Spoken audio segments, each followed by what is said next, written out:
This question from the unit D and F block, and this is the very important question.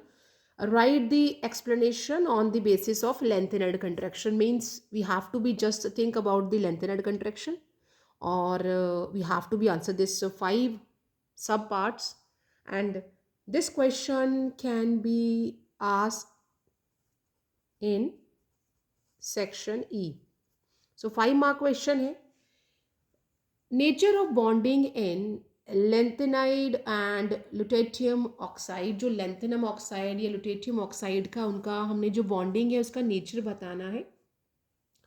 सो यहाँ पे जो lanthanum oxides हैं they are less covalent, and जो यहाँ पे lutetium oxide हैं they are the more covalent in nature, because the covalent character increases with decrease in cationic size. तो यहाँ पे हम इसका जो आंसर लिखेंगे दैट इज, जो फर्स्ट का आंसर है that one is L2O3 are less covalent in nature.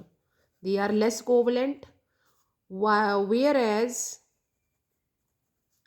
जो लुटेशियम ऑक्साइड हैं they are more covalent in nature. More covalent. And why more covalent in nature? why is that? because the covalent character increases with the decrease in a cationic size. Reason नहीं पूछा है आपको, सिर्फ बताना है nature कैसा है, तो you can write this answer. Then the second question is trends in the stability of oxosalts of lanthanides from lanthanum to lutetium. तो यहाँ पे oxosalts कैसे होंगी? तो यहाँ पे स्टेबिलिटी जो है इट इज गेटिंग डिक्रीजेस, तो डिक्रीज हो जाएगी. For second we will write that stability of oxo salts क्या हो जाएगी? From stability of oxo compound from, कहाँ से लिखना है? From lanthanum to lutetium getting क्या हो जाएगी? It will get decrease. It will get decrease. हमें रीजन नहीं लिखना है बेटा, सिर्फ आपने ट्रेंड बताना है कि what will happen, and this is decrease due to decrease in a size. मैं आपने यहाँ लिख लेना this is due to decrease in a size.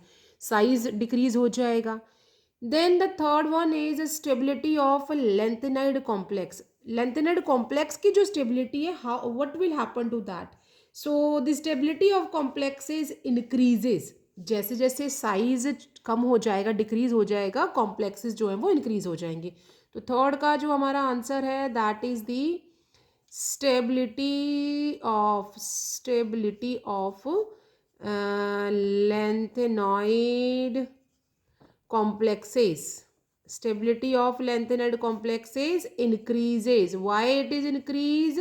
because increase, reason नहीं लिखना है, but I'm just writing because the size get decreased. ये reason सभी के लिए सेम ही रहेगा बेटा. साइज जैसे जैसे कम होता है, ऑक्सो सॉल्ट जो है उनकी स्टेबिलिटी यहाँ पे जो है वो डिक्रीज हो जाएगी, कॉम्प्लेक्सेस की स्टेबिलिटी बढ़ जाएगी, लेस कोवलेंट हो जाएंगे as a size will get decrease. तो आपने रीजन सभी का सेम ही है, मैंने एक बार लिख दिया है.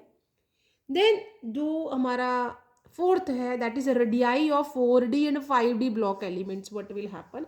and they are having almost the same radius, they are having a same atomic or ionic radii, and that is why it is very different to separate the 4D from the 5D because of their similar size. तो यहाँ पे जो fourth है इसका हम answer क्या लिखेंगे? Fourth one. I am not अभी जो, क्योंकि मेरे लिखते लिखते मैं फोर्थ के सामने नहीं आ पाई हूँ, हम यहाँ पे फिफ्थ के सामने आंसर आ गया है, ये इसका आंसर है. ठीक है, तो यहाँ पे हमने लिखना है the radii of 4D and 5D block elements कैसी होती है? एलिमेंट इज ऑलमोस्ट कैसी रहती है बेटा? इट्स ऑलमोस्ट सिमिलर रहती है. ठीक है, और सेम यहाँ सेम है because they are due to the length and contraction they are having of a size same, सेम. तो लेंथेनेड कंट्रैक्शन को ही आपने ध्यान में रख के आंसर करना है, और मैंने लिख दिया है because size is getting decrease. Fifth का आंसर हम इसके साथ यहाँ लिख देंगे क्योंकि वहाँ मैं थोड़ा सा लाइन से आउट ही हो गई हूँ। Then trends in acidic character of lanthanide oxides. अब लेंथेनेड ऑक्साइड्स का ना आपने एसिडिक करेक्टर बताना है। तो acidic character of oxide increases from lanthanum to lutetium due to increase in covalent character. So covalent character बढ़ जाता है, एसिडिक स्ट्रेंथ क्या हो जाएगी, इंक्रीज हो जाएगी। तो इसका आंसर बेटा मैं यहाँ लिख रही हूँ। तो यहाँ हम इसका लिखते हैं कि एसिडिक स्ट्रेंथ और करेक्टर, एसिडिक स्ट्रेंथ और आप करेक्टर लिख लो, character of lanthanide oxides, of lanthanide oxides क्या हो जाता है, that is increases, oxide increases from lanthanum to lutetium due to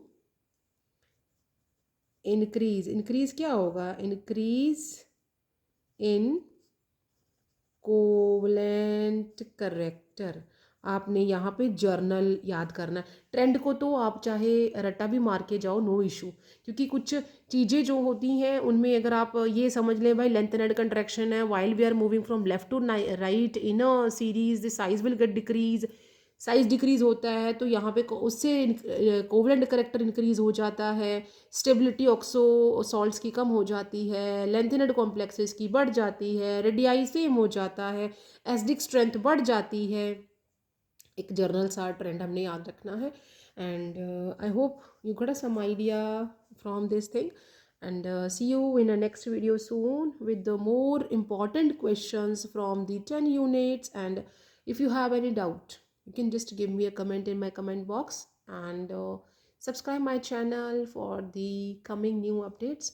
And if you like the video, please like it.